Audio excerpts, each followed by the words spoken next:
Hey everyone. Last week I almost got burned out. One task swallowed my whole week and it cascaded to this week as well. Everything got queued up behind it and I started losing sleep. I have I've tried to fix other issues in my system, but this was totally unexpected. So I decided to look deeper into real world systems, how real world systems are built, the kind that big industries use, something like a Boeing or a Google might use. I'm going to steal that playbook and try to scale it down to my level.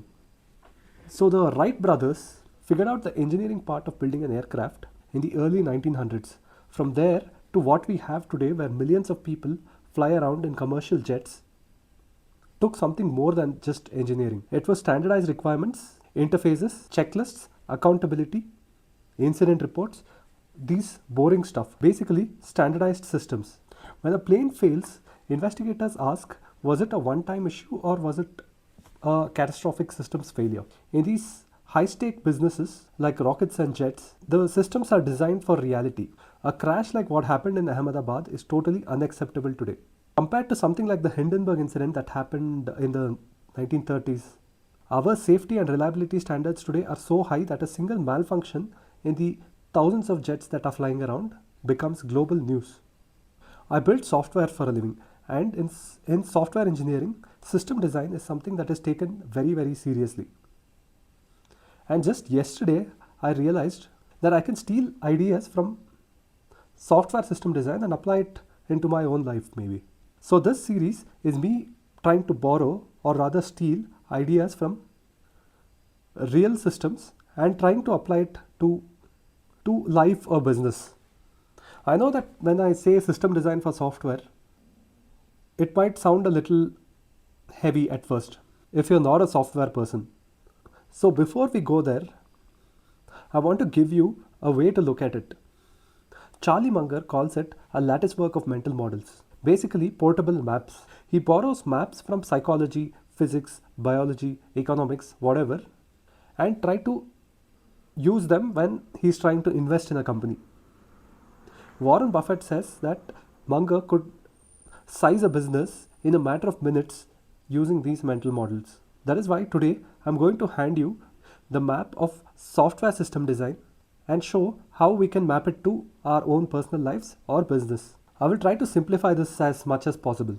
So let's consider two apps. We have a banking application and we have a social media application like Instagram. In a bank, if you swipe your card and withdraw some money, the balance in your bank's ledger and the balance in your account should always match.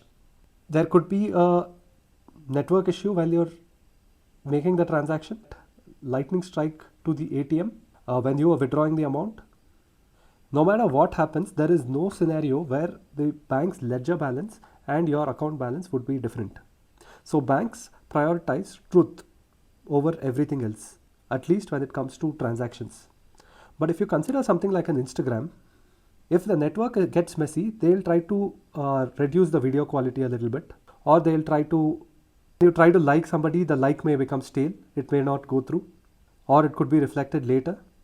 The number of likes or comments may not reflect the truth at the time of the network. Maybe the quality of the video goes down, maybe we're not displaying the latest number of likes and comments.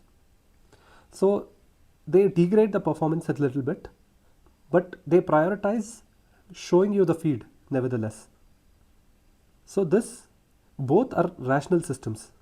A bank chooses truth and Instagram chooses continuity. It's just about the use case. In system design, we call this a CAP theorem. C stands for consistency, A for availability, and P for partitions. Consistency means everybody sees the same data at all points in time. Availability means the service tries its best to give some answers right now, eventually consistent, but right now there is a possibility that we are seeing a slightly stale data. P stands for partitions. This is the inevitable failures that will occur in your networks. There could be a underwater cable cut, or fiber breaks, or some issue with your router, or it could just be a flaky network. The theorem states that during a network partition, we can't have both perfect consistency and availability at the same time. So when designing the systems, we have to choose what we want. A bank chooses consistency over availability, and Instagram chooses availability over consistency by showing a few degraded features. Of course, when the network is back, both systems heal automatically and the data is reconciled. But at the moment of failure, we need to have a system that is designed to handle failure appropriately, consistency or availability. You make a choice at the stage of design and you stick to it. That comes to life. Life has its own partition. We could have sick days, we might be traveling somewhere, extra work showed up all of a sudden, or you're just feeling lazy for the day. So if you consider this as a partition, the theorem states that we can't have perfect quality and on-time delivery at the same time. So we have to make a choice. For example, until now, for this channel at least, I've been trying to make it a bit perfect, like proper clean edits, a proper thumbnail, a very tight script that I'm completely satisfied with. And then I slip the date. All this feels noble, but this kills momentum. The word perfectionism has a very wrong connotation attached to it. It's not supposed to be as good as it sounds. For this channel and other works that compound, like for example workouts, we have to choose availability over consistency. So when there is a partition, like you're sick or you got some major work that's occupying your time, it is better to make a degraded version of the task than to not do it at all. If you miss a workout, for example, it's better to do a 10-minute walk than to skip it entirely. For making videos, it could be better to make a low effort but honest video than to sit and get the perfect script.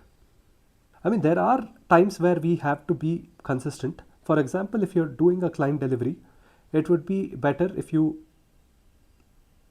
put your effort there and try to deliver the best. There is no option for you to deliver low quality work. This is a design trade-off that allows us to be reasonably sloppy in some tasks in times of turbulence. I have had a cognitive distortion and all or nothing brain for workouts. If I can't do a proper 1 hour session, I tend to skip the gym and then maybe even order a heavy meal later because the day is anyway destroyed. Same pattern with videos. If I can't make a perfect script, I push it until I get it right or I make none. And that is the consistency model that I'm trying to come out of. Because I'm not a bank and this is a compounding task. So choosing the right system becomes very critical. So the availability framework says, if you have a major partition or a very busy week, availability design says that focus on doing that 10-minute walk or a 5-minute honest video that could be sloppy, but keep the heartbeat alive. Keep the rhythm alive. Basically, cadence beats polish. If the week is messy, cut the scope, but not the schedule. Graceful degradation. Like how Instagram would degrade the video quality, I can degrade on the edits or on the script or the duration. Consistency parking lot. So if you're thinking, so the thing is we have to be perfect at for some tasks it requires the consistency. Just like a bank, there are places where we would have to prioritize consistency over availability. The point is that we have this pre-designed model so we can make the small decision investment initially when designing the system, so we don't have to make these decisions later.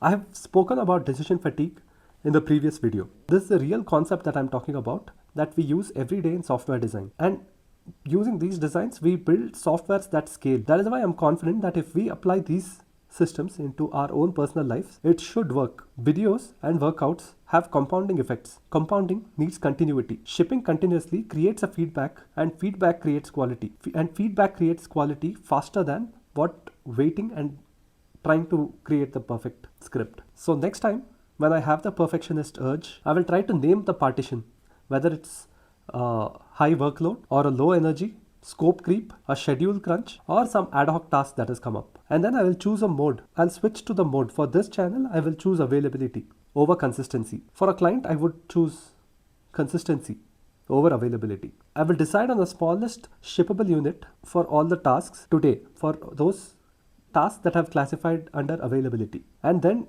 decide on what to move to the parking lot that I'll have to perfect later. Consistency parking lot means that when the storm clears a bit, you work a bit harder and catch up and reconcile with what has missed. During those free time, you could write a better script, do a harder workout, and prepare for the next storm. What work to move to the parking lot? Just naming these things will calm the brain. That's it. Just a tiny decision to avoid larger decisions later. You can consider this channel to be an open diary. I'm exploring my pain points that I personally face. I'm trying to fix them using these systems. And I know that many independent workers might face the same. Until this channel gains traction, I will talk about these issues and some case studies. If this resonates, tell me your partition and what you're willing to put under the availability category, and the smallest shippable units that you're willing to. You can DM me in Instagram or drop in the comments. We are in the discovery phase together. We are aiming for practical steps that will produce results right now. Please DM or comment to talk. We can set aside a time, understand the pain points, and design a system around it. Today we covered CAP theorem. In this series of videos, I will cover other topics that we use in software engineering to build scalable systems and try to scale it down for a single person to use. Next video, I will be talking about rate limiting and back pressure, how real systems deal with a massive spike in new requests, how real systems deal with the word no when it is overwhelmed with new requests, and how we can use that strategy for our own personal benefit. Subscribe if you are interested. Thank you.